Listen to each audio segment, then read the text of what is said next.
The air in Queens smelled different than Donald Trump remembered. Sharper, cooler, with a faint whiff of damp leaves and old brick.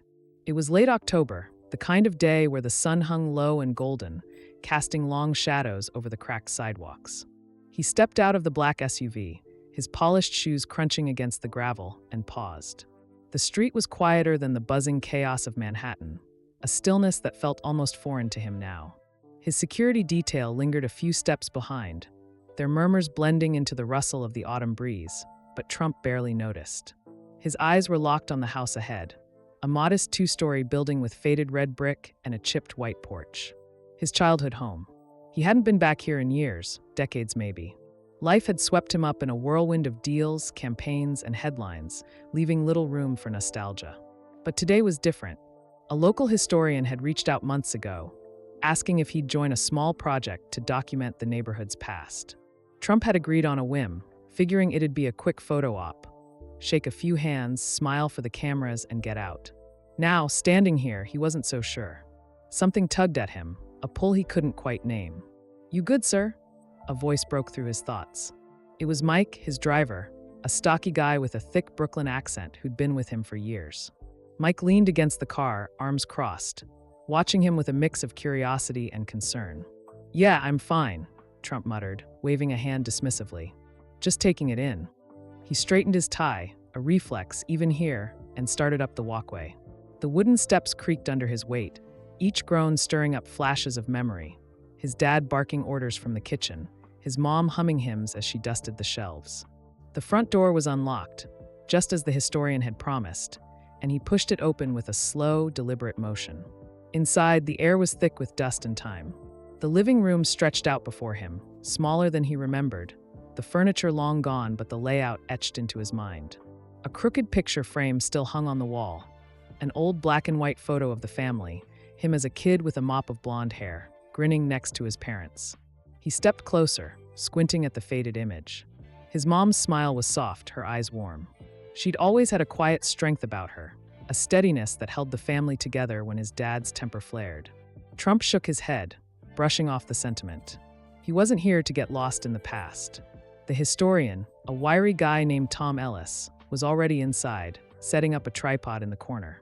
Tom was in his 50s, with thinning gray hair and a nervous energy that made him fidget with his glasses every few seconds.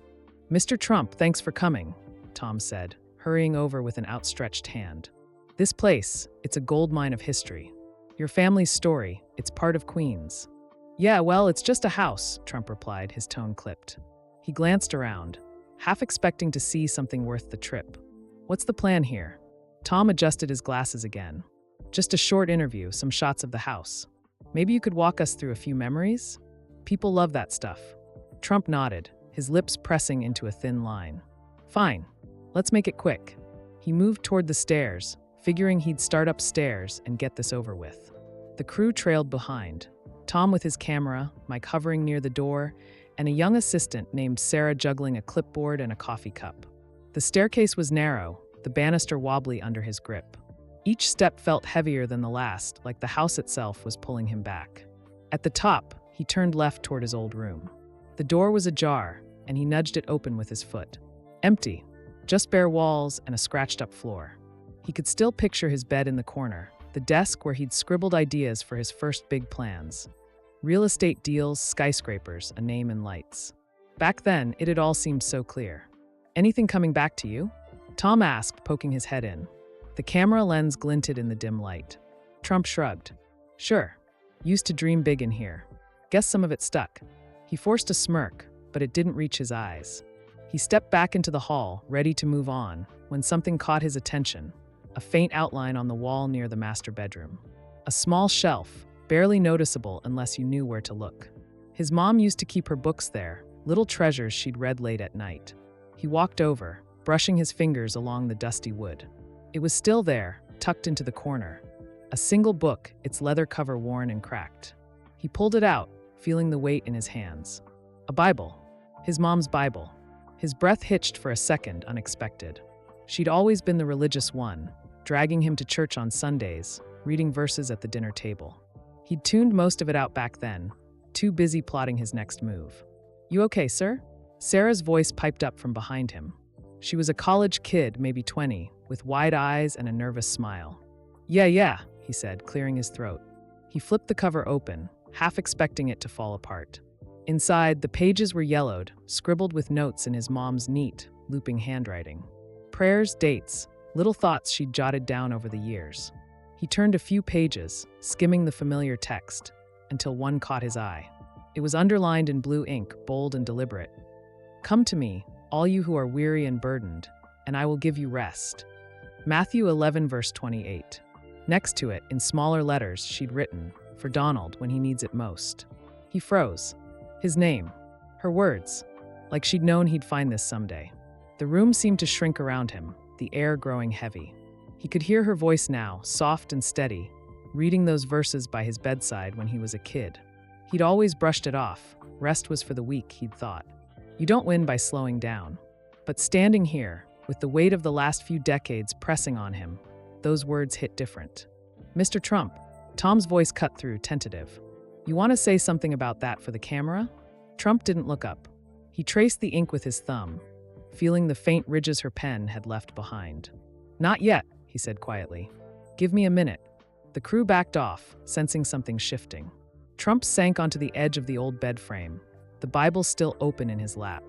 He didn't know why, but his chest felt tight, like something long buried was clawing its way up. He'd spent his life running, toward power, money, the next big thing. Rest. He hadn't stopped to think about that in years. Maybe ever. Outside, the wind picked up, rattling the loose shutters. Inside, Donald Trump sat alone with his mom's words, wondering for the first time in a long time if he'd been running in the wrong direction all along. Donald Trump sat on the edge of the creaky bed frame, the leather Bible still resting in his hands. The room was quiet now, save for the faint hum of the crew downstairs, Tom fiddling with his camera, Sarah whispering something to Mike. He barely registered it. His thumb lingered over the blue ink, his mom's handwriting staring back at him. "For Donald, when he needs it most." The words felt like a punch he hadn't seen coming. When had he ever stopped to think about needing rest? His whole life had been a sprint, deals, debates, deadlines. Rest was a luxury he'd never afforded himself, and he'd worn that like a badge of honor. He flipped a few more pages, the paper crinkling under his touch. More notes dotted the margins, little prayers, dates from the 50s and 60s, snippets of her thoughts. One caught his eye near the back, scribbled next to Psalm 23. "He's stubborn, Lord, but he's got a good heart. Guide him." Trump's throat tightened. Stubborn. Yeah, she'd nailed that one. His dad had called it drive, his mom had called it something else, something softer, something he'd shrugged off as a kid. The floorboards creaked behind him, and he glanced up to see Mike leaning against the doorway, arms crossed. "You sure you're good, boss?" Mike asked, his voice low but steady. "You've been up here a while." Trump nodded, closing the Bible with a soft thud. "Yeah, just found something." He held it up briefly, the leather cover catching the dim light. "My mom's. Didn't expect it to still be here." Mike raised an eyebrow, stepping closer. "She was big on that stuff, huh? Church, prayers, all that." "Every Sunday," Trump said, a faint smirk tugging at his lips. "Used to drag me along, kicking and screaming. Thought it was a waste of time back then." He paused, his smirk fading. "Guess I didn't get it." Mike shrugged, leaning against the wall. "Kids don't. I didn't either till my old man passed. Funny how that works. Stuff you ignored starts making sense when it's too late." Trump looked at him, surprised by the weight in Mike's words. He'd known the guy for years, driven him through blizzards, stuck by him during the craziest campaign nights. But they'd never talked like this. "Yeah," he muttered, almost to himself. Too late. A sharp knock on the stairwell broke the moment. Sarah's head popped up, her clipboard clutched tight. Mr. Trump? Tom's ready whenever you are. He's got the camera set up downstairs." Her voice was chipper, but her eyes flickered with uncertainty, like she wasn't sure if she was interrupting something. "Tell him I'll be down in a sec," Trump said, waving her off. She nodded and scurried back down, her sneakers thumping against the steps. He stood, tucking the Bible under his arm. "Let's get this over with." Mike followed him downstairs, the old house groaning with every move. The living room was brighter now, the late afternoon sun spilling through the grimy windows. Tom had set up a makeshift interview spot, camera on the tripod, a folding chair in front of the empty fireplace. He looked up as Trump walked in, adjusting his glasses with a quick, nervous twitch. Perfect timing. Tom said, clapping his hands together. We'll keep it simple. Just a few questions about growing up here. Sound good? Sure, Trump replied, settling into the chair. He set the Bible on his lap, its weight grounding him somehow. The camera's red light blinked on, and Tom leaned forward, his notepad balanced on his knee. So, Mr. Trump, Tom started, his voice taking on a practiced tone. What's it like being back in this house after all these years? Anything stand out? Trump shifted, glancing around the room. The bare walls, the chipped paint, the ghost of a life he'd left behind. It's smaller than I remember, he said, keeping it light. Used to think this place was huge. Guess that's what being a kid does, makes everything feel bigger. Tom nodded, scribbling something down. Any specific memories coming back? Maybe something about your folks. Trump's fingers tightened around the Bible. He could play this safe. Toss out a funny story about his dad's tough love or some old neighborhood prank. But his mom's words were still rattling around in his head, refusing to let go. He took a breath, deciding to veer off script. Yeah, my mom, he said, his voice quieter now. She was the heart of this place. Always had her nose in this thing. He tapped the Bible. Found it upstairs just now. Her handwriting's all over it. Tom's eyes lit up, sensing a story. Really? That's incredible. What did she write? Trump hesitated. He wasn't sure how much he wanted to share. Not with a camera rolling, not with a guy he'd just met. But something pushed him forward, a nudge he couldn't ignore. Stuff for me, he said simply. Like she knew I'd need it someday. One line stuck out about rest. Coming to God when you're worn out. She wrote my name next to it. The room went still. Tom stopped writing. Sarah froze mid-sip of her coffee, and even Mike shifted uncomfortably by the door. Trump kept his eyes on the Bible, avoiding their stares. He hadn't meant to get this deep. Not here, not now, but it was out there now, hanging in the air like dust caught in the sunlight. That's powerful, Tom said finally, his voice softer than before. Sounds like she left you something special. Yeah, Trump murmured. Maybe she did. He leaned back, the chair creaking under him. Anyway, that's enough of that. What's your next question? Tom blinked, caught off guard, then flipped through his notepad. All right, let's talk about. Hold up, Mike cut in, stepping forward. You hear that? He tilted his head toward the window. A low rumble rolled through the street. Tires on gravel, voices calling out. Trump stood, peering through the glass. A news van had pulled up, its logo plastered across the side. Reporters were spilling out, cameras already flashing. Great, Trump muttered, rubbing his temple. How'd they find me? Someone must have tipped him off, Mike said, scowling. Want me to handle it? Nah, let him stay, Trump said, surprising even himself. He glanced at the Bible in his hand, then back at the chaos outside. Maybe it's time I said something real for once. Tom looked at him, wide-eyed. You sure? We can wrap this up, get you out the back. No, Trump said firmly. I'm done running from it. He straightened his shoulders, the weight of his mom's words settling into him like an anchor. Set up outside. Let's talk. Mike raised an eyebrow but didn't argue. Sarah scrambled to grab the gear, and Tom fumbled with his tripod, muttering about lighting. Trump stepped onto the porch, the cool air hitting his face as the reporters swarmed closer. He didn't know what he was going to say, not yet, but for the first time in years, he felt ready to stop hiding. The Bible stayed tucked under his arm, a quiet reminder that maybe, just maybe, he wasn't as alone in this as he'd thought. The porch light flickered as Donald Trump stepped out into the crisp Queen's evening, the Bible still tucked under his arm like a shield. The reporters were already crowding the lawn, their cameras flashing like a swarm of fireflies gone haywire. Voices overlapped, shouts of Mr. Trump, and over here, cutting through the rustle of the wind. He squinted against the glare, his free hand shielding his eyes for a second before dropping back to his side. This wasn't new. Hell, he'd spent half his life in front of lights and mics. But tonight felt different. Raw, like the stakes weren't just headlines or poll numbers anymore. Mike hovered a step behind, his broad frame tense, ready to shove through the mob if things got messy. You sure about this, boss? He muttered, low enough that only Trump could hear. They're gonna twist whatever you say. Let 'em, Trump said, his voice steady but quieter than usual. I've been twisted before. This time, I'm not playing their game. He squared his shoulders and took a deep breath, the cold air biting at his lungs. The Bible's leather pressed into his ribs, a steady weight he couldn't ignore. Tom scrambled out after him, tripod wobbling as he set it up near the steps. Sarah trailed close, juggling cables and a handheld mic, her face flushed with nerves. "We're live in 10, Tom called, fiddling with the lens. "Whenever you're ready." Trump nodded, scanning the faces in front of him. Some he recognized, reporters who'd hounded him through campaigns, dissected his every word on cable news. Others were new, younger, their eyes wide with the thrill of a scoop. He could see the questions forming already. What's he doing in Queens? Is this a stunt?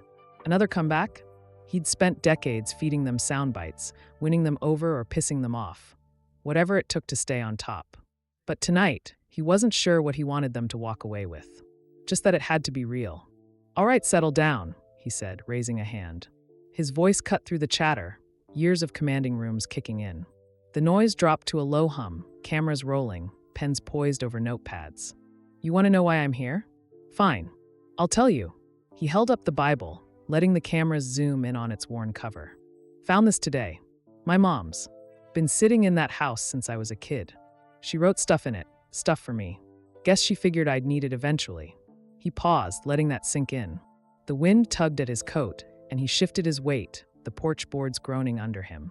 A reporter near the front, a woman with sharp cheekbones and a CNN badge, piped up. "What's that mean, Mr. Trump? You're getting religious now." Her tone had an edge, skeptical but curious.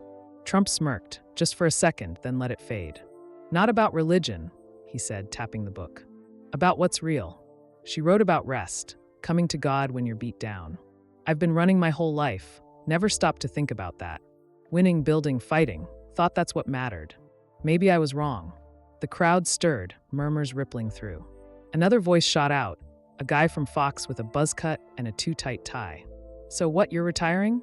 Stepping back. "No," Trump snapped, then caught himself, softening his tone. "No, it's not about quitting. It's about figuring out what I've been chasing.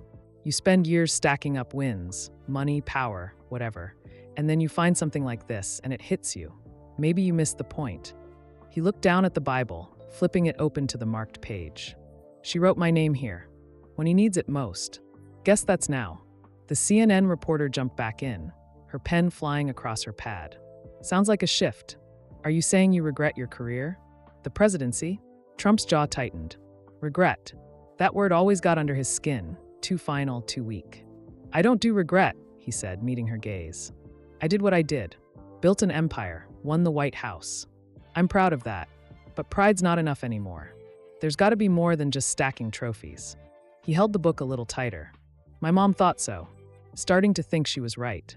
The air shifted, the reporters exchanging glances. This wasn't the Trump they knew. The brash dealmaker, the guy who'd bulldoze through any question with a grin and a pivot. A third voice broke in softer from a local station. "What's next, then? If it's not about trophies, what's the plan?" Trump hesitated. He didn't have an answer. Not a clean one, anyway. "I don't know yet," he admitted, surprising himself with the honesty. Maybe slowing down, listening more, figuring out what's worth keeping. He glanced at Mike, who gave a small nod, then back at the crowd. "All I know is I'm not the same guy who left this house 50 years ago. And I'm not sure I want to be." The cameras kept rolling, but the questions slowed, like they weren't sure where to go next. Trump could feel the weight of their stares, the wheels turning behind every lens. He'd just handed them a story, raw, unpolished, nothing like the polished scripts he'd fed them before. Part of him braced for the spin, the headlines screaming Trump goes soft or ex-pres finds God. But another part, the part still reeling from his mom's words, didn't care. "All right, that's it," he said, stepping back. "You got what you came for." He turned toward the door, but the CNN woman called out again. "One more, Mr. Trump. What's the takeaway here? What's the big lesson?" He stopped, half turning, the porch light catching the lines on his face. "Lesson?" He thought about it, his mom's voice echoing in his head, soft, steady, pulling him back to Sunday mornings he'd long forgotten. "Maybe it's this. You can win everything and still lose yourself. I'm not saying I've got it all figured out, but I'm starting to ask the right questions." The crowd went quiet, digesting that. Trump didn't wait for more. He walked back inside, the door thudding shut behind him. Mike followed, shutting out the flashes and the shouts. The living room felt smaller now, the air thick with the echo of what he'd just said. "You meant that out there?" Mike asked, leaning against the wall. "All that about losing yourself?" Trump sank into the folding chair, the Bible still in his lap. "Yeah," he said after a beat. "Didn't plan to say it, but yeah." He rubbed his eyes, suddenly tired. Been a long time since I talked like that. No filter, no angle. Mike grunted, crossing his arms. Look good on you. Weird, but good. Trump chuckled, a dry, rough sound. Weird's right. Don't even know what I'm doing half the time anymore. He flipped the Bible open again, staring at the verse. Come to me, all you who are weary and burdened. She knew, he muttered, almost to himself. Knew I'd burn out eventually. Sarah poked her head in, hesitant. They're packing up outside. Tom says we're done unless you want more. Nah, we're good, Trump said, waving her off. Tell him thanks. She nodded and slipped out, leaving him with Mike and the quiet. Gonna keep that thing? Mike asked, nodding at the Bible. Trump looked at it, running his hand over the cover. Yeah, feels like she left it for me to find. Like a damn time capsule. He stood, tucking it under his arm again. Let's get out of here. Need some air that doesn't smell like dust. Mike pushed off the wall, grinning faintly. You got it, boss. They headed for the door, the noise of the reporters fading into the background. Trump stepped into the night, the stars peeking through the Queen's sky, and for the first time in years, he felt the stir of something new, like a crack in the armor he'd worn too long. He didn't know where it'd lead, but he wasn't turning back. The SUV hummed along the quiet Queen's streets, headlights slicing through the early evening gloom. Donald Trump sat in the back, the Bible resting on the seat beside him, its leather cover catching the faint glow of passing streetlights. Mike was up front, hands steady on the wheel, the low rumble of the engine filling the silence between them. The reporters had finally peeled off, their vans disappearing into the dusk, but Trump could still feel the weight of their cameras, like a spotlight he couldn't shake. He leaned his head against the window, the cool glass pressing into his temple. The neighborhood blurred past, row houses, corner stores, a bodega with a flickering neon sign. It all looked smaller now, worn down by time, nothing like the bustling Queens of his childhood. Back then, these streets had been his proving ground, the place where he'd first learned to hustle to win. Now, they just felt like a memory he wasn't sure he belonged to anymore. You're quiet back there, Mike said, glancing at him in the rearview mirror. His voice was casual, but there was a nudge in it, like he was testing the waters. Trump shifted, sitting up straighter. Yeah, well, it's been a day, he said, brushing it off. He reached for the Bible, running his fingers along the spine. Didn't expect all that, finding this, talking to those vultures out there. Threw me off. Mike smirked, eyes back on the road. You handled it. Better than I thought, too. Usually you'd chew em up and spit em out. Tonight was different. Different how? Trump asked, his tone sharper than he meant it. He didn't like being read, not even by Mike, who'd seen him through more storms than he could count. Mike shrugged, unfazed. Dunno. Real, maybe? You didn't sound like you were selling anything. Just talking. Caught him off guard. Trump grunted, looking out the window again. Real. He wasn't sure what that even meant anymore. His whole life had been a performance. Closing deals, winning votes, keeping the crowd hooked. Tonight, though, something had slipped out, unscripted and messy. He'd meant every word on that porch, and that scared him a little. Vulnerability wasn't his thing. He flipped the Bible open, the pages falling naturally to his mom's note. Come to me, all you who are weary and burdened, and I will give you rest. He read it again, slower this time, letting the words sink in. Weary. Burdened. Yeah, that fit. He'd been carrying a load for years. Expectations, enemies, the endless grind. Rest sounded good, but he didn't know how to get there. Not yet. Ever think about slowing down? Mike asked, breaking the quiet. Taking a breather? You've been going full throttle since I met you. Trump snorted, a dry laugh escaping him. Slow down. That's not me, Mike. You don't build what I built by taking naps. My dad drilled that into me. Keep moving, keep winning. He paused, his voice dropping. Mom was different, though. She'd say stuff like this.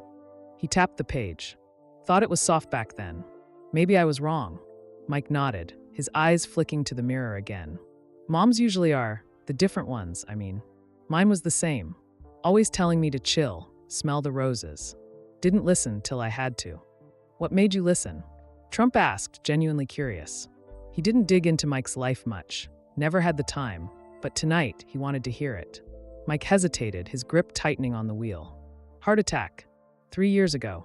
Doc said I was lucky. Too much stress, too many late nights. Had to rethink everything after that. He glanced back, a faint grin tugging at his mouth. Guess I'm still here, so it worked out.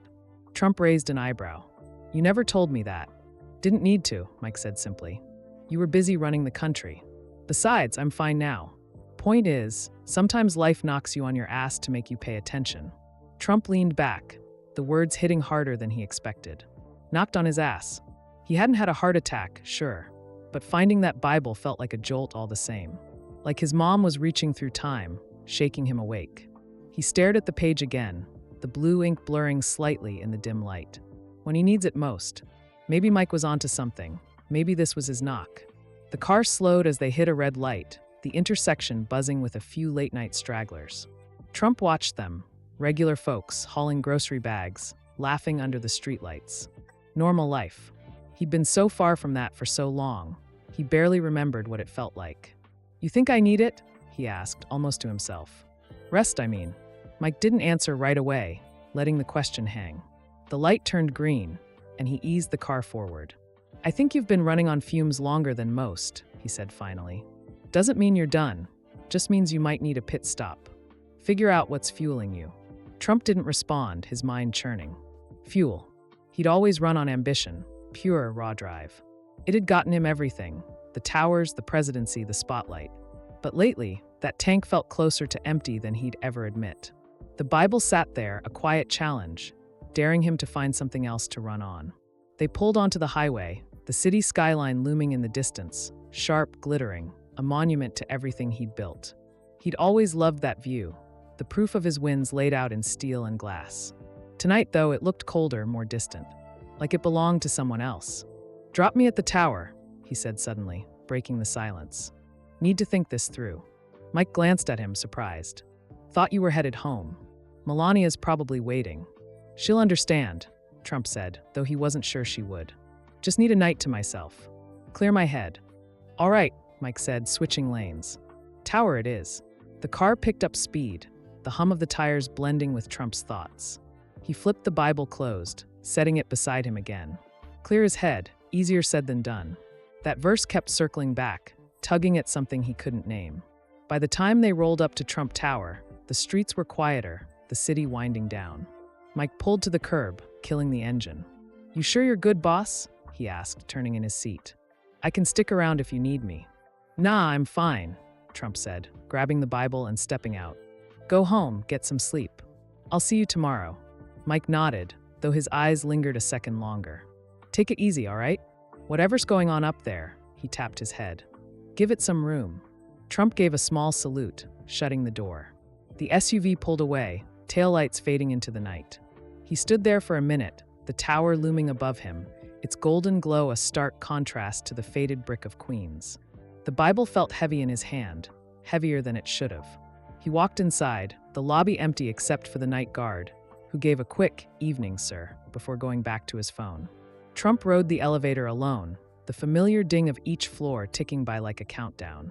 When the doors slid open to his penthouse, he stepped out, the city sprawling beyond the massive windows. He dropped the Bible on the desk, staring at it like it might talk back. All right, Mom, he muttered, sinking into the leather chair. You got my attention. Now what? The room stayed silent, but the question hung there, pressing against the walls of everything he'd built. For the first time in years, Donald Trump didn't have an answer, and that was scarier than any fight he'd ever faced. The penthouse was dead quiet, the kind of silence that presses in when the city below finally hushes up for the night. Donald Trump sat at his desk, the Bible open in front of him, its pages glowing faintly under the desk lamp's warm light. The Manhattan skyline stretched out beyond the floor-to-ceiling windows, sharp, jagged, a kingdom he'd carved out over decades. Normally, that view fired him up, reminded him who he was. Tonight, it just stared back, cold and indifferent, like it didn't care who'd built it. He leaned back in the leather chair, rubbing his eyes with the heels of his hands. The clock on the wall ticked past midnight, but sleep wasn't even on the radar. His mind was a mess, thoughts crashing into each other like cars in a pileup. That verse kept looping, his mom's handwriting burned into his brain. Come to me, all you who are weary and burdened, and I will give you rest. Weary, burdened.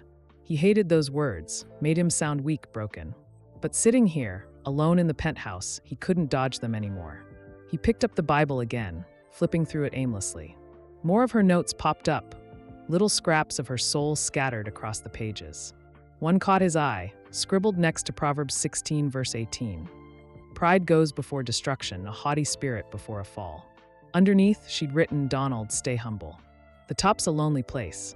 He snorted, a bitter edge to it. Humble. Not exactly his brand. He'd climbed to the top by being loud, bold, unbreakable, or so he'd thought. The phone on his desk buzzed, cutting through the quiet. He glanced at the screen, Melania. He hesitated, thumb hovering over the answer button. She'd be wondering where he was, why he hadn't come home. He hit decline, setting the phone face down. Not tonight. He couldn't face her yet, not with all this churning inside him. She'd see right through him, she always did, and he wasn't ready for that. He stood, pacing to the window. The city glittered below, a million lights blinking like they were mocking him. He'd always loved this perch, king of the hill, looking down on it all. Now it felt like a cage. His reflection stared back, lines deeper than he remembered, eyes tired. "What the hell am I doing?" he muttered, his voice rough in the empty room. A knock at the door jolted him. He turned, frowning. "Who'd be up here this late?" "Yeah," he called, crossing the room. The door cracked open, and a head poked in, Lila, his assistant. She was young, maybe 30, with dark hair pulled back tight and a no-nonsense vibe that had earned her the job. "Sorry to bug you, sir," she said, stepping inside. "Saw the light on. You okay?" Trump waved her off, forcing a grin. "Fine, Lila. Just thinking. What are you doing here? It's past your bedtime." She held up a tablet, shrugging. "Catching up on emails. News from Queens hit the wires already. Thought you'd want to know." She tapped the screen, pulling up a headline. Trump's emotional return. A new side of the tycoon? Below it, a blurry shot of him on the porch, Bible in hand. He groaned, sinking back into the chair. "That was fast. What are they saying?" Lila scrolled, her voice flat. "Mix of stuff. Some call it a PR stunt. Others think you're going soft. CNN's got a panel debating if it's genuine. Fox says it's a return to roots. Twitter's a circus, half the posts are memes." She looked up, gauging his reaction. "Want me to draft a response?" "Nah," he said, shaking his head. "Leching talk. I'm not spinning this one." She raised an eyebrow, surprised. "That's new. You sure? I can have something out by morning. Keep it vague, control the narrative." "No," he said, sharper this time. "I meant what I said out there. If they don't get it, that's their problem." He tapped the Bible. "This isn't a game. Not anymore." Lila nodded slowly, setting the tablet down. "All right. Your call." She hesitated, then added, "You look beat, sir. Need anything before I head out?" "Coffee," he said, rubbing his temple. "Strong. Gonna be a long night." "Got it." She slipped out, the door clicking shut behind her. Trump leaned forward, elbows on the desk, staring at his mom's note again. Stay humble. He'd never been good at that. Pride was his fuel, his armor. But armor gets heavy, and he was feeling every ounce of it now. The door opened again a few minutes later, Lila back with a steaming mug. She set it down, lingering for a second. "Mind if I ask something?" she said, her tone softer than usual. "Go ahead," he said, sipping the coffee. It burned his tongue, but he didn't care. "That Bible, what's it doing to you?" She nodded at it, her eyes curious but careful. "You've been different since you got back. Quieter." Trump set the mug down, meeting her gaze. Lila wasn't one for small talk. She cut straight to it, always had. "It's my mom's," he said simply. "Found it today. She wrote stuff in it, stuff I didn't expect. Makes you think." "About what?" she pressed, leaning against the desk. He sighed, running a hand through his hair. "Everything. Who I am, what I've done. Been running so long, I forgot why I started. She's got me asking questions I don't have answers for." Lila nodded, like that made sense. "My grandma was like that. Left me a journal when she passed. Took me years to read it. Messed me up for a while, but it helped eventually." She paused, then added, "Maybe it's not about answers. Maybe it's just about listening." Trump looked at her, surprised. "You're too smart for this job, you know that?" She smirked. "Tell me about it." "Night, sir." She headed out, leaving him alone again. He took another sip of coffee, the bitterness grounding him. Listening. Maybe she was right. He'd spent his life talking, shouting, really, drowning out anything that didn't fit his plan. Now, his mom's voice was cutting through the noise, soft but insistent. He flipped to another page, landing on a note by Ecclesiastes. "There is a time for everything, a time to tear down and a time to build." Next to it, she'd written, "Donald, know when to stop." Stop. That word hit like a brick. He'd never stopped, Not when he lost deals, not when the world turned on him. Stopping was losing, and losing wasn't an option. But sitting here, the weight of that word sank in. What if stopping wasn't giving up? What if it was just pausing? He closed the Bible, setting it aside, and stood again, pacing to the window. The city was darker now, the lights thinning out as the night deepened. He pressed a hand against the glass, feeling the cold seep into his palm. "Know when to stop," he muttered, echoing her words. "Easier said than done, Mom." The phone buzzed again, Melania, probably worried now. He let it ring, his eyes fixed on the skyline. He wasn't ready to go home, not yet. The tower was his fortress, but tonight, it felt more like a mirror, reflecting back every choice he'd made. And for the first time, he wasn't sure he liked what he saw. He sank back into the chair, the coffee growing cold beside him. The Bible sat there, a quiet challenge he couldn't walk away from. He didn't know what came next, didn't have a plan, a speech, a win lined up. All he had was a bunch of questions and a dead woman's words, pulling him somewhere he'd never been. And maybe, just maybe, that was enough for now. The first light of dawn crept through the penthouse windows, painting the room in soft grays and golds. Donald Trump hadn't slept, hadn't even tried. The coffee mug sat empty on the desk, a faint ring staining the wood where it had cooled hours ago. The Bible lay open beside it, pages splayed like it was waiting for him to pick up where he'd left off. He'd spent the night flipping through it, chasing his mom's notes like breadcrumbs, each one hitting harder than the last. Now he just sat there, staring at the skyline as it woke up, the city stretching and yawning below him. His phone buzzed again, Melania, probably for the 5th time. He'd ignored every call, every text, letting them pile up like unpaid bills. He knew she'd be pissed, or worse, worried, but he couldn't face her yet. Not with his head this scrambled. He rubbed his face, the stubble rough against his palms, and let out a long, tired breath. "Get it together," he muttered, but the words felt hollow. A faint noise broke the silence, a soft ping from his laptop, tucked in the corner of the desk. He frowned, leaning over to check it. An email flagged urgent from Lila. Subject: "Found something you'll want to see." He clicked it open, skimming her note. "Sir, dug into some old files after last night. Came across this. Thought it might mean something. Check the attachment." He opened the file, a grainy video loading up. The timestamp read 1992, the quality shaky, like it had been ripped from an old VHS. The screen flickered, then settled on a familiar face, his mom, younger than he'd seen her in years, her hair still blonde, her smile bright. She was sitting in a church pew, a microphone clipped to her blouse, talking to someone off camera. Trump's chest tightened. He hadn't heard her voice in decades, not like this. "Donald's a handful," she was saying, her accent soft but firm, that Scottish lilt he'd forgotten. "Always has been. But he's got a spark, something special. I just pray he uses it right." She paused, folding her hands in her lap. "He's so driven, you know? Wants to be the best. I tell him, 'Donald, there's more to life than winning. God's got a plan for you, but you've got to listen.'" The video cut to her reading from the Bible, her voice steady and warm. Matthew 11 verse 28. "Come to me, all you who are weary and burdened, and I will give you rest." That's for him, I think. He doesn't know it yet, but someday he'll need that. She looked up, straight into the camera, like she could see him sitting here now. "I hope he finds it when he does." The clip ended, freezing on her face, calm, hopeful, a little sad. Trump sat back, his breath catching in his throat. 1992. He'd been in his 40s then, riding high on real estate wins, too busy to call home half the time. She'd recorded this while he was out there chasing the next big thing, and he'd had no clue. Now here it was slamming into him like a freight train. He hit play again, her voice filling the room. Someday he'll need that. He closed his eyes, letting it wash over him. She'd known he'd burn out, known he'd hit a wall.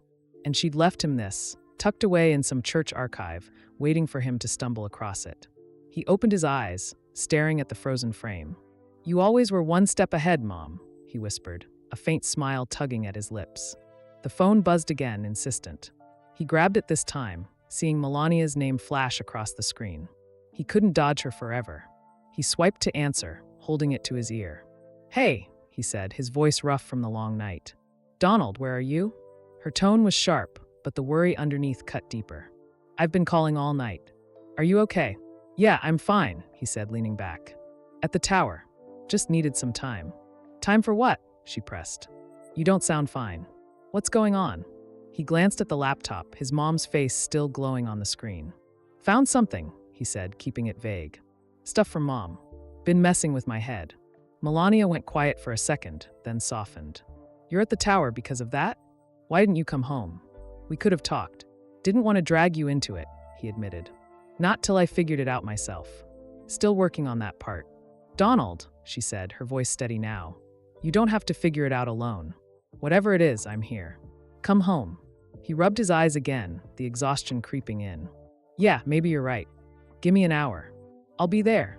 Okay, she said, a hint of relief breaking through. Drive safe. And answer your damn phone next time. He chuckled, a real one this time. Deal. He hung up, setting the phone down. The video still sat there, a ghost from the past staring back. He hit play one more time, letting her words sink in. I hope he finds it. Working on it, Mom, he muttered, shutting the laptop. He stood, grabbing the Bible and his coat. The penthouse felt too big, too empty now, like it didn't fit him anymore. He headed for the elevator, the doors sliding open with a soft ding. As it dropped, he leaned against the wall, the Bible pressed to his chest. That spark she'd talked about, he still had it, didn't he? Maybe it wasn't gone, just buried under all the noise. The lobby was quiet when he stepped out, the night guard nodding as he passed. Outside, the air was crisp, the city waking up slow, cabs honking, a street vendor firing up his cart. Trump climbed into the waiting car. Mike must have left it on standby, and started the engine. The drive to Bedminster was an hour, maybe less with no traffic. He turned on the radio, some old rock station crackling through, but his mind was elsewhere. Halfway there, his phone pinged again. Not Melania this time, but a text from Lila. Video's going viral. People love it. Want me to push it? He stared at it, thumb hovering. His mom's voice, out there for the world to hear. Part of him wanted to keep it private, a piece of her just for him. But another part, the part that had stood on that porch last night, knew it might matter to someone else too. Yeah, he typed back. Let it run. He hit send, tossing the phone onto the passenger seat. The road stretched out ahead, the sun climbing higher, bathing the highway in light. He cracked the window, letting the cool air rush in. For the first time in years, he didn't feel like he was racing something. Time enemies himself. By the time he pulled into the driveway at Bedminster, the house was glowing in the morning sun, all white brick and sprawling lawns. Melania's car was parked out front, and he could see her silhouette through the kitchen window, moving around. He cut the engine, grabbing the Bible, and stepped out. The gravel crunched under his shoes as he walked up, the weight of the night still on him but lighter somehow. He pushed the door open, the smell of coffee hitting him first. Melania turned, her arms crossed, but her eyes softened when she saw him. You look like hell, she said, half smiling. Feel like it too, he said, setting the Bible on the counter. But I'm here. She stepped closer, studying him. Good. Now tell me what's going on before I lose my mind worrying. He nodded, pulling her into a quick hug, something he didn't do enough. All right, he said, his voice low. But you're gonna need coffee for this one. She laughed, soft and real, and for a moment, the chaos in his head went quiet. He didn't have all the answers, not even close, but standing here with her and that damn Bible, he felt like he might be on the right track. The kitchen in Bedminster smelled like fresh coffee and something warm. Maybe toast or muffins, Trump couldn't tell. The morning sun streamed through the big windows, bouncing off the white counters and making the whole place feel softer than usual. He sat at the island, the Bible parked in front of him like a guest he wasn't sure what to do with. Melania stood across from him, pouring coffee into 2 mugs, her movements smooth and deliberate. She slid one over, the steam curling up between them, and leaned against the counter, watching him with those eyes that always saw too much. You gonna talk or just stare at that thing all day? She said, nodding at the Bible. Her voice was light, but there was an edge to it, patience wearing thin after a night of unanswered calls. Trump picked up the mug, wrapping his hands around it. The heat stung his palms, grounding him. Yeah, I'll talk, he said, taking a sip. Bitter, strong, just what he needed. Been a hell of a night. Didn't mean to ghost you. Ghost me? She raised an eyebrow, crossing her arms. You sound like Baron now. What happened, Donald? You go to Queens for some history thing and come back like this. She waved a hand at him, rumpled suit, tired eyes, the whole mess. He set the mug down, rubbing the back of his neck. Started simple. Guy wanted to film the old house, dig up some memories. Figured I'd breeze through it. Then I found this. He tapped the Bible. Mom's. Full of her notes, stuff she wrote for me. Threw me off. Melania's face softened, just a little. She stepped closer, sliding onto the stool next to him. Your mom's Bible? What kind of notes? He flipped it open, finding the page he'd memorized by now. Come to me, all you who are weary and burdened, and I will give you rest. This one, he said, pointing. She wrote my name next to it. Said I'd need it someday. Guess she was right. He paused, his voice dropping. Then Lila sent me a video, old church thing from '92. Mom talking about me, saying the same stuff. Like she knew I'd crash eventually. Melania reached over, brushing her fingers over the page. She always worried about you, she said quietly. Told me once you'd burn yourself out if you didn't slow down. I didn't get it then. Thought she was just being a mom. Maybe she saw something we didn't. Trump nodded, staring at the ink. Yeah, she saw a lot. Kept telling me there's more to life than winning. I'd roll my eyes, figure she didn't get it. Now I'm sitting here, wondering if I'm the one who didn't. She studied him, her gaze steady. So what's it doing to you? You don't look like you're just reminiscing. You look lost. Lost? He snorted, but it didn't have much bite. Maybe. Been running on fumes forever, building, fighting, winning. Never stopped to ask why. That video, she said I've got a spark, but I gotta use it right. Got me thinking maybe I've been using it wrong. Melania tilted her head, sipping her coffee. Wrong how? You've done more than most people dream of. Towers, the White House, nobody can take that away. Sure, he said, leaning back. But what's it add up to? Stack of gold stars? Mom didn't care about that. She cared about this, he tapped his chest. What's in here? I've been so busy piling up wins. I forgot to check if it's still beating. Her lips curved into a small smile, rare and real. It's beating, Donald. I'd know if it wasn't. You'd be a lot quieter. She set her mug down, reaching for his hand. You're not lost. You're just waking up. That's different. He squeezed her hand, surprised by how much he needed that. Waking up, huh? Feels more like getting hit by a truck. All night at the tower, flipping through this thing, watching that video. Couldn't shut it off. Why didn't you call me? She asked, her tone sharpening again. I could have been there. You don't have to do this alone. Didn't want to dump it on you, he said, looking away. Not till I had a grip on it. Still don't, but I'm here now. Good, she said, pulling her hand back to pick up her mug. Because I'm not letting you hide out in that tower again. What's next then? You've got her voice in your head. What are you going to do with it? He shrugged, staring into his coffee. Don't know yet. Talked to the press last night, told him some of it. They're probably tearing it apart already. Lila says the video's going viral. People are eating it up. Viral? Melania's eyebrows shot up. You let that out? Her talking about you. Yeah, he said, meeting her eyes. Felt right. She wanted me to hear it. Maybe others need to too. I'm not preaching or anything, just letting it breathe. She nodded, thoughtful. That's bold. Not your usual move. What's Barron gonna think? He's online all the time, he'll see it. Trump froze, the mug halfway to his mouth. Barron. He hadn't even thought about that. His kid, scrolling through Twitter, stumbling on his grandma's voice calling out his dad. He's gonna think I've lost it, he muttered, setting the mug down. Kid's already too smart for me. He's proud of you, Melania said, her voice firm. Even when you don't see it. Let him hear her. Might do him good too. Maybe, Trump said, rubbing his chin. He's got her spark, you know? Quiet, but it's there. Just hope he doesn't waste it like I might have. You didn't waste it, she said, leaning in. You're still here, still fighting. Just fighting for something different now. That's not waste, that's growth. He looked at her, caught off guard by the word. Growth. Sounded like something from a self-help book, not his life. But maybe she had a point. You're too good at this, he said, smirking. Should have called you last night. Damn right, she shot back, smirking too. Next time, I'm dragging you home myself.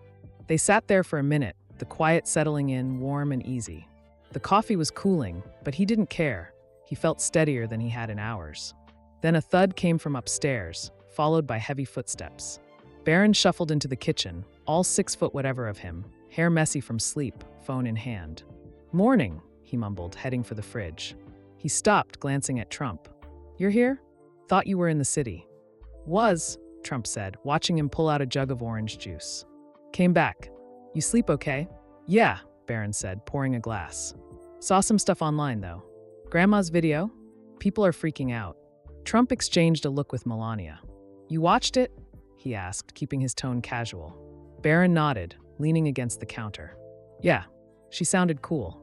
Said you've got a spark or something. You okay? You look wrecked. Trump chuckled, the sound rough but real. Been a long night, kid. She's got me thinking about a lot. You think she's right? Barron shrugged, sipping his juice. Dunno. You're still you. Just louder back then, I guess. She seemed smart, though. She was, Trump said, his voice softening. Smarter than me, that's for sure. Glad you heard her. Barron gave a small nod, then grabbed a muffin from the counter and headed back upstairs, phone already lighting up his face. Trump watched him go, a mix of pride and something else, relief maybe, settling in his chest. He's fine with it, Melania said, breaking the silence. Told you. Yeah, Trump said, turning back to her. Guess I've got more to figure out than I thought. But I'm starting here, with you too. She smiled, reaching for his hand again. Good place to start. Now drink your coffee before it's ice cold. He laughed, picking up the mug. The kitchen felt alive now, warm, full, a little messy. The Bible sat there, a quiet anchor. And for the first time in a long time, Trump didn't feel like he was running from anything. Maybe this was what his mom meant, rest, right here, with the people who mattered. The late morning sun hung high over Bedminster, filtering through the trees and dappling the lawn outside the kitchen windows.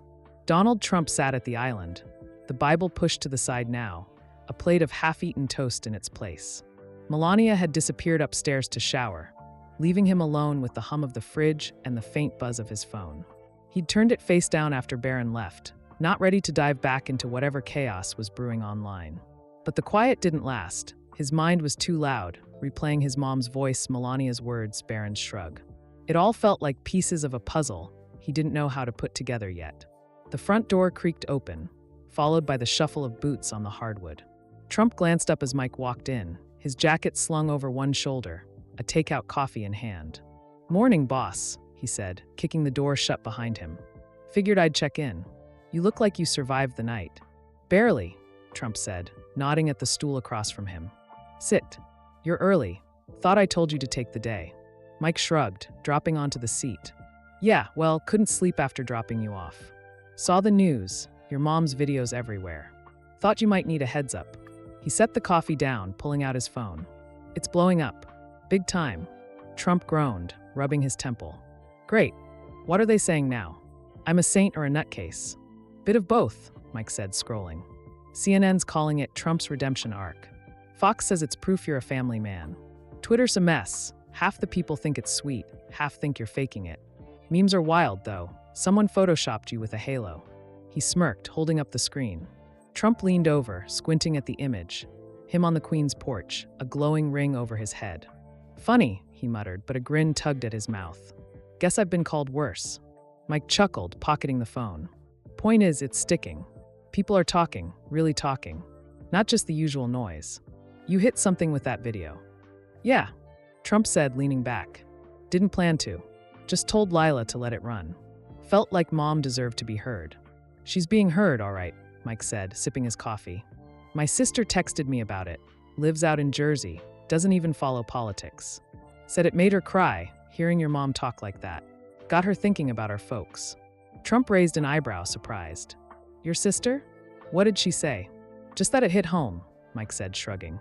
Mom passed a while back, and we've got stuff like that, letters, old tapes. Never really looked at 'em till now. Guess you're not the only one digging up ghosts. Trump nodded, staring at his toast. Ghosts. That's what it felt like. His mom reaching out, stirring up more than just his own head. Didn't expect that, he said quietly. Thought it'd just be me and her, you know?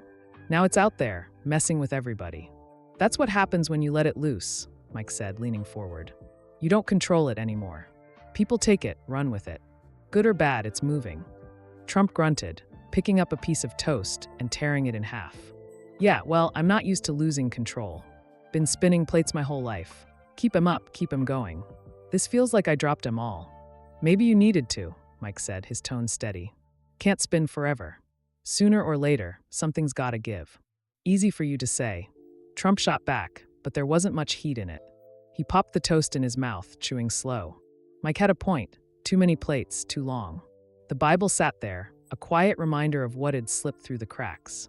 The stairs creaked and Melania came back down, hair damp, dressed in a crisp white blouse. She glanced at Mike, then Trump.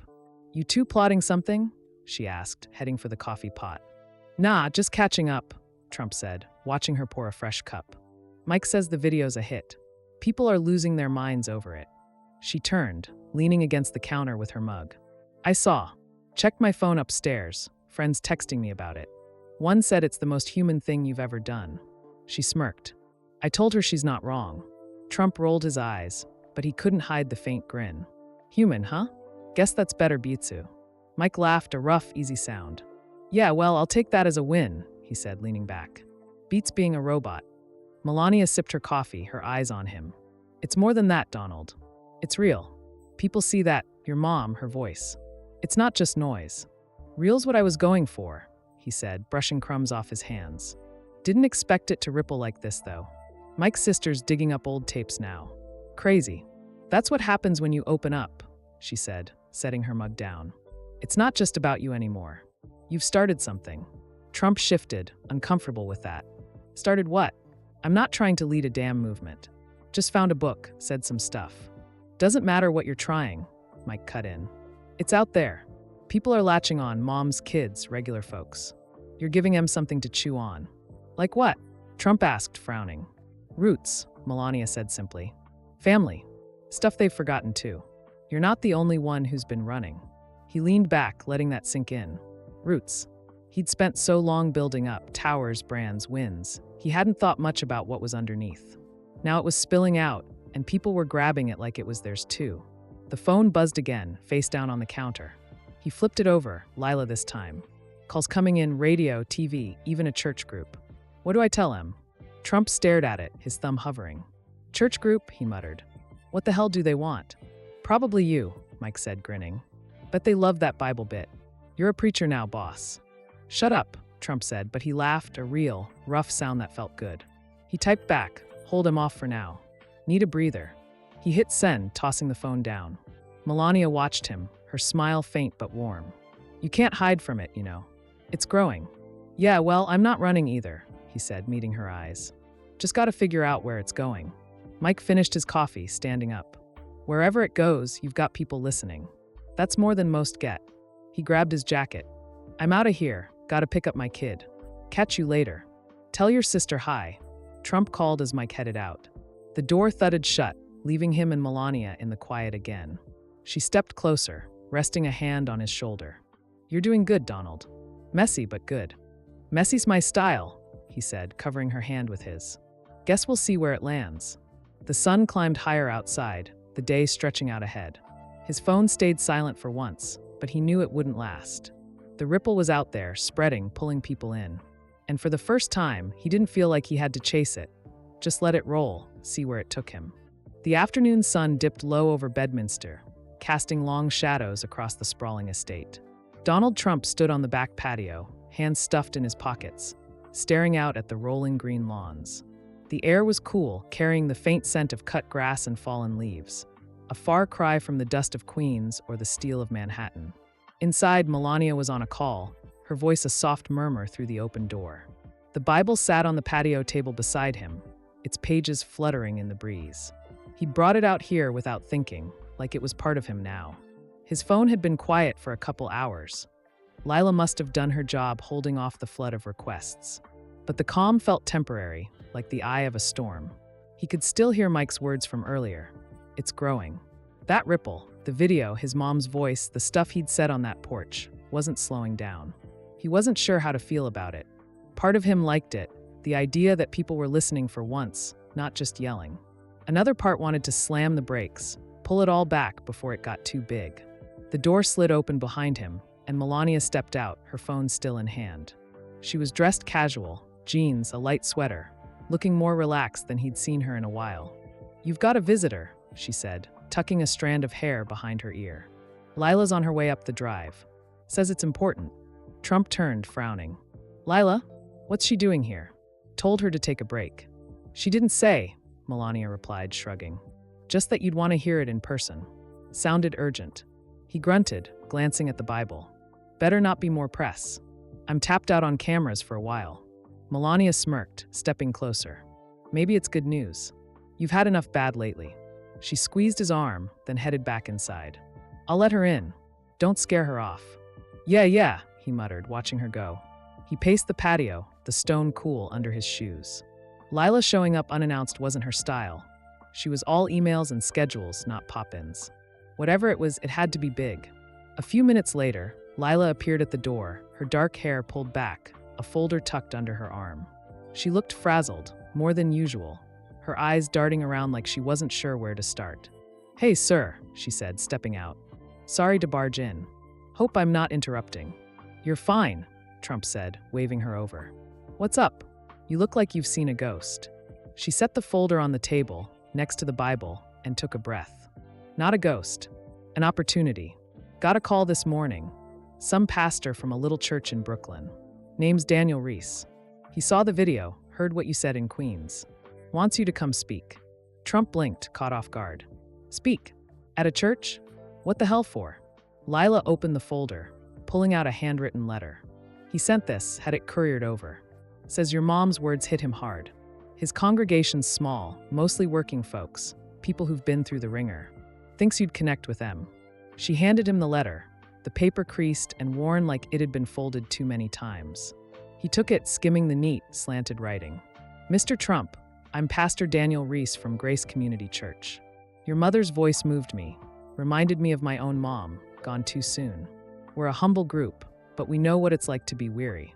I believe you've got something to say to us, something real. We'd be honored if you'd share it. No cameras, no fuss, just you and us. Sunday, if you can." Trump set it down, rubbing his chin. "Sunday? That's 2 days from now. What's he think I am, a preacher?"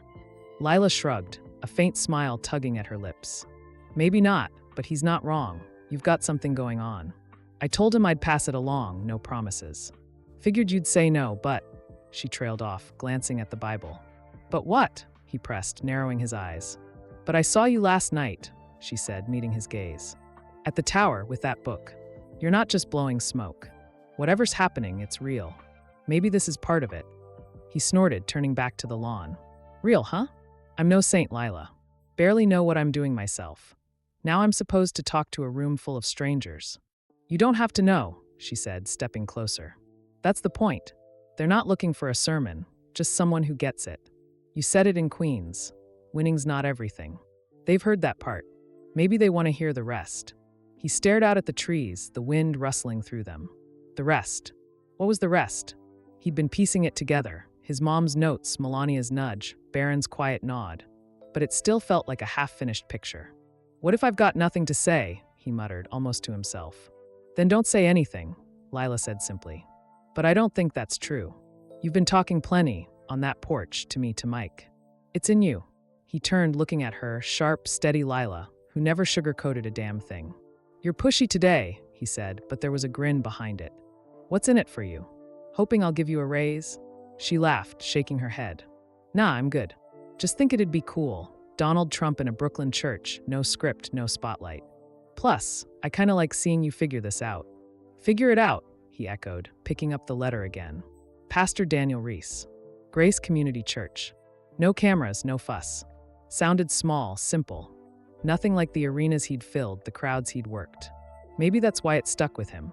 "Tell him I'll think about it," he said finally, folding the letter. "No promises. Need to sleep on it." "Fair enough," Lila said, gathering her folder. "I'll let him know. Anything else?" "Nah, you're good," he said, waving her off. "Go enjoy your Saturday. You've earned it." She nodded, heading back inside, her footsteps fading down the hall. Trump sank into a patio chair, the letter in one hand, the Bible in the other. Brooklyn. A church. 2 days.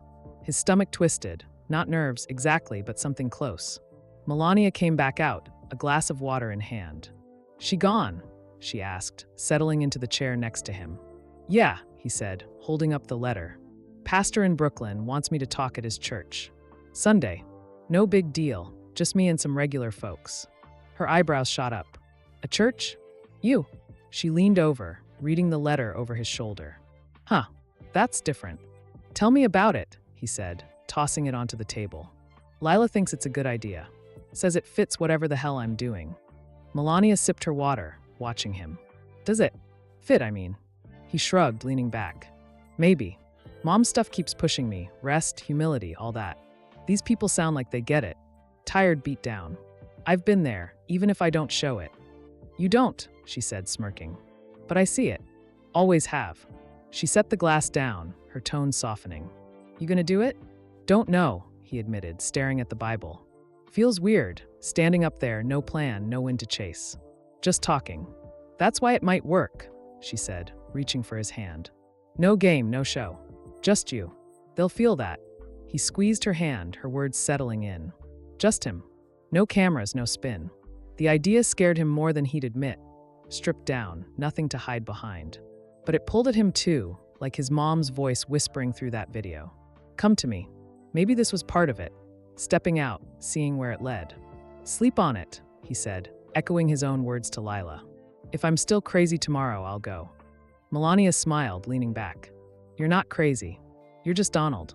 That's enough. The sun dipped lower, the shadows stretching longer. He sat there with her, the letter and the Bible side by side, and for once he didn't feel the need to run. Whatever came next, he'd face it, crazy or not. Sunday morning broke over Brooklyn with a gray, restless sky, the kind that couldn't decide if it wanted to rain or just brood. Donald Trump sat in the back of the SUV, staring out at the narrow streets as Mike eased through traffic. The Bible rested on his lap, its leather worn smooth from days of handling. He'd said yes to Pastor Daniel Reese late Saturday, after a night of tossing and turning, Melania's quiet encouragement tipping the scales. Now here he was, headed to Grace Community Church. No cameras, no plan, just a gut feeling he couldn't shake. You nervous, boss? Mike asked, glancing at him in the rear view. His tone was light, but his eyes were sharp, reading him like always. Trump shifted, tugging at his tie. Nervous? Nah. Been in front of bigger crowds than this. Just different, you know? No script, no stage. Mike smirked, turning onto a side street. Yeah, different's right. You in a church, talking from the heart? World's flipped upside down. Tell me about it, Trump muttered, looking out the window. The neighborhood was gritty, row houses with chipped paint, a bodega with a busted sign, kids kicking a ball in an empty lot. Nothing like the polished chaos of Manhattan or the manicured calm of Bedminster. It felt real, raw, like Queens had all those years ago. The church came into view, a small brick building squeezed between a laundromat and a pawn shop, its steeple crooked but proud. A handwritten sign out front read, Grace Community Church, all welcome. Mike pulled up to the curb, cutting the engine. This is it, he said, nodding at the door. Want me to come in? Nah, stay here, Trump said, grabbing the Bible. Won't be long. Just gonna say my piece and get out. Mike raised an eyebrow but didn't argue. All right, holler if you need me. Trump stepped out, the cool air hitting him as he straightened his jacket. A few people lingered near the entrance, older folks mostly, bundled in coats, eyeing him with quiet curiosity. He nodded at them, pushing through the double doors. Inside, the church was simple, wooden pews, stained glass that had seen better days, a faint smell of candle wax and old hymnals. About 30 people filled the seats, their voices a low hum as they chatted before the service. Pastor Daniel Reese spotted him right away, weaving through the crowd. He was a wiry guy, maybe 50, with graying hair and a warm, tired smile. Mr. Trump, he said, extending a hand. Didn't think you'd come. Means a lot. Yeah, well, your letter got me, Trump said, shaking his hand. No cameras, right? That's the deal. No cameras, Daniel confirmed, nodding. Just us.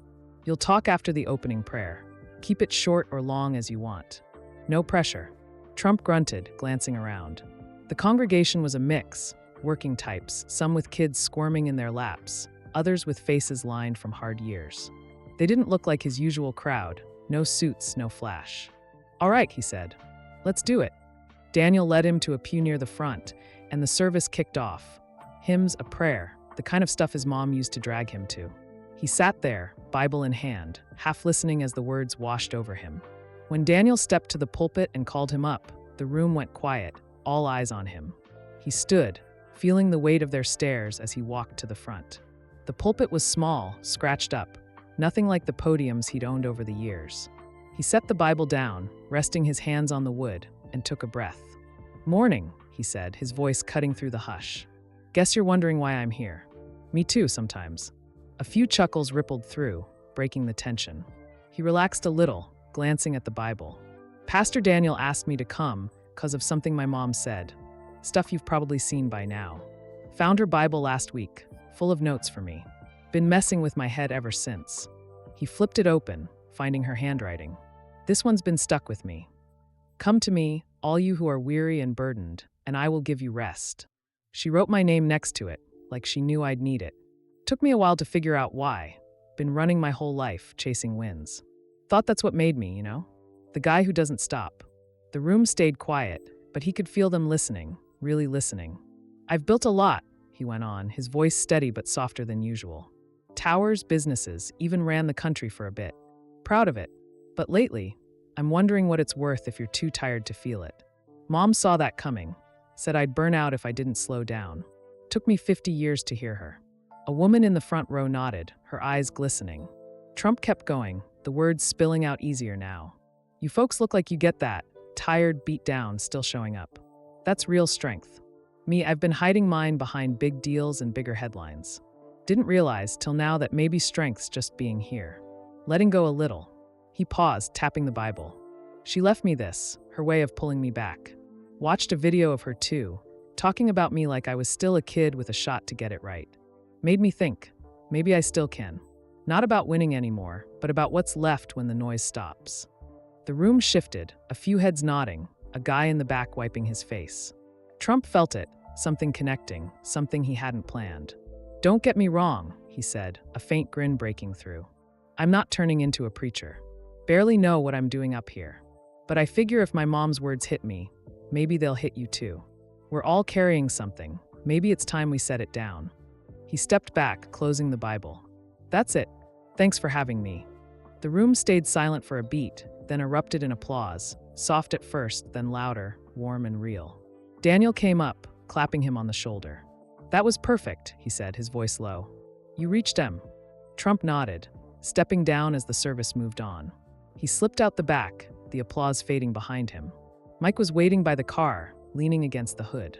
How'd it go? He asked, popping the door open. Good, I think, Trump said, climbing in. Said what I had to. They got it. Mike grinned, starting the engine. Told you, world's upside down. Preacher Trump. Shut up, Trump said, but he laughed, settling into the seat. The Bible rested on his lap again, lighter somehow. As they pulled away, he glanced back at the church, the little brick building shrinking in the distance. He'd gone in half expecting to bomb, but those faces, the nods, the tears, stuck with him. The ride home was quiet, the city giving way to open roads. His phone buzzed Melania. How'd it go? He typed back, better than I thought. Home soon. When they pulled into Bedminster, the house glowed in the late afternoon light. Melania met him at the door, Baron trailing behind, headphones around his neck. You're back, she said, smiling. Spill it, how was Brooklyn? Real, he said, setting the Bible on the counter. Small place, good people. Felt right. Baron looked up, curious. You talk about Grandma? Yeah, Trump said, ruffling his hair. Her words did the heavy lifting. I just showed up. Cool, Baron said, shrugging, then wandered off. Melania watched him go, then turned back to Trump. You're different, she said, her voice soft. Lighter. Whatever you said there, it's working. Maybe, he said, pulling her close. Feels like I'm finding my way back, to us. Not done yet, but it's a start. She hugged him tighter, and for once, the weight was gone. The Bible sat there, a quiet witness, and outside, the world kept turning. But here, now, Donald Trump felt something he hadn't in years. Peace, real and steady, like his mom had promised all along.